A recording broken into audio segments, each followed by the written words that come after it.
Le modèle de masculinité de ma famille ne me convenait absolument pas. Mon père et mes frères étaient d'abord très sportifs, étaient très physiques,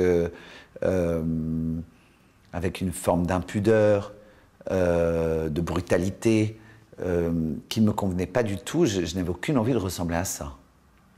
Ça, c'était sûr. Et très tôt. Je m'en suis rendu compte très très tôt, d'une manière même limite, d'une précocité limite alarmante. Je voulais connaître tous les mots et leur signification et je les employais à bon escient dans la seconde, d'une manière très précoce. À un tel point qu'ils sont inquiétés à un moment, qu'ils se sont demandé si j'étais surdoué ou pas. Ils m'ont emmené voir un psy, un pédopsy qui a été génial et qui a dit foutez-lui la paix, ça n'a rien à voir avec l'intelligence, son QI est normal. Il a juste développé le langage comme d'autres développeraient autre chose. Voilà. Donc, foutez-lui la paix, il va très bien. Mais donc, ça a été d'abord la première manifestation, ça a été d'abord le langage. Et puis ensuite, ça a été l'attitude. Voilà.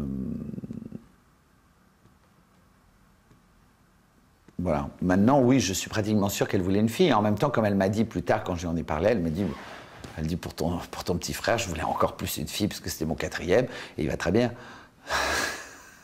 En toute simplicité, il va très bien. J'ai jamais joué la fille de ma mère. Je pense pas. J'ai joué. Il y a des moments où d'abord j'ai l'impression d'être beaucoup plus presque une copine, une sorte de confidente ou de. Mais parce que je la reconnais tellement et elle-même se reconnaît aussi. Donc. D'ailleurs, il y a des moments, il y a encore maintenant au téléphone où elle me dit « Bon, écoute, ma chérie, là, je t'embrasse parce que je dois y aller. » Et elle continue, sans s'en rendre compte, à m'appeler ma chérie. Non, mais son inconscient à elle, ça, c'est sûr qu'il y a un truc... non, mais ça, c'est clair qu'il y a un dossier. Hein. Une de mes meilleures séances de psychanalyse, ça a été la fois où j'ai rien dit et qu'à la fin, je me suis levé en disant « Je pense que c'est plutôt ma mère qui aurait besoin de faire une psychanalyse. » Non, mais ça, c'est sûr.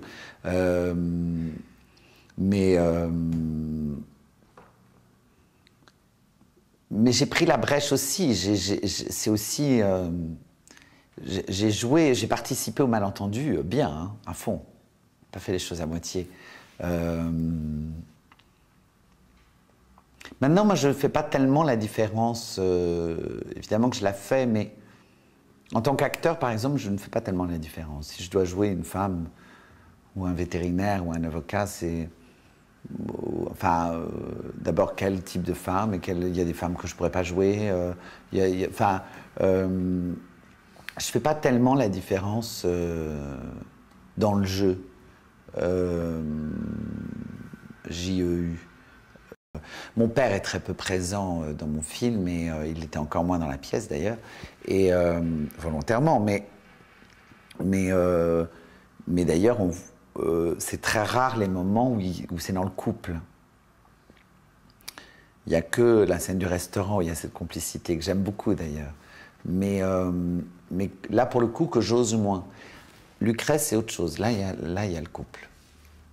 Mais on travaille avec Eric Ruff qui joue Don Alphonse, on l'a travaillé presque comme des danseurs. C'est-à-dire que c'est presque on s'emboîte presque. Il y a un truc presque de... oui, on danse. Alors avec les mots, mais c'est comme de la danse. C'est rythmique, c'est extrêmement rythmique, et c'est vrai qu'on peut être collé, on peut transpirer côte à côte, il n'y a aucune gêne. Mais c'est un truc de troupe, ça, mais qui est assez rare, à ce point-là. Et du coup, il n'y a aucune ambiguïté dans ce couple-là. Aucune ambiguïté. On se dit même que c'est un couple qui a dû bien baiser à une époque. On sent que c'est fini depuis quelque temps, mais on sent qu'ils ont dû bien baiser même. Enfin, il y a un vrai couple. Bon, c'est bizarre, parce qu'en même temps, Eric Ruff était mon prof, moi, quand j'avais 20 ans. Et c'est bizarre en même temps. Mais bon, là, c'est de la camaraderie de troupe.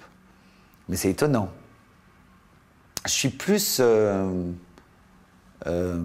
animé, d'ailleurs, l'acte 2, qui est cet acte qui s'appelle Le couple, avec Don Alphonse, donc avec Eric Ruff, est un acte je m'accroche souvent à ça pour tenir. Parce que c'est un spectacle qui me... En général, j'ai toujours le trac, moi, pour jouer, mais c'est un trac qui me... C'est un trac où j'ai envie que ça commence, alors que là, c'est l'inverse. C'est un trac où j'ai envie que ça soit fini. J'ai envie que ça se termine. Et je m'accroche pour tenir la journée. Je m'accroche souvent à l'acte 2, à ce partenariat avec Éric Ruff, à la reconnaissance que j'ai de son implication d'hétéro à 100%, là, de partenaire absolument avec. Je m'accroche beaucoup à ça pour tenir dans la journée, en me disant, bon, ça ira. Ça ira. Le reste, c'est un cauchemar, mais ça ira. Mais voilà, c'est marrant. Alors que ma mère, il n'y a jamais de cauchemar. Il n'y a jamais de cauchemar. La jouer n'est jamais un problème, n'est jamais un fardeau, n'est jamais... c'est toujours plutôt léger d'ailleurs. Ça m'amuse, elle m'a toujours amusé. Donc elle me fait rire profondément. Je sais par quoi ça passe. Elle me fait rire, elle me touche, c'est lié d'ailleurs. Mais elle me touche beaucoup. Mais souvent d'ailleurs, les choses d'esprit sont rattachées à des... Enfin d'esprit ou de... sont rattachés à des membres de ma famille. Ou très souvent, j'ai par exemple ce rapport avec Proust, pour moi c'est absolument ma grand-mère. Je la reconnais, je vois très bien quel esprit c'est, je sais exactement comment ces gens bougent, ne serait-ce que grâce à elle. C'est une histoire de transmission, on est là pour ça.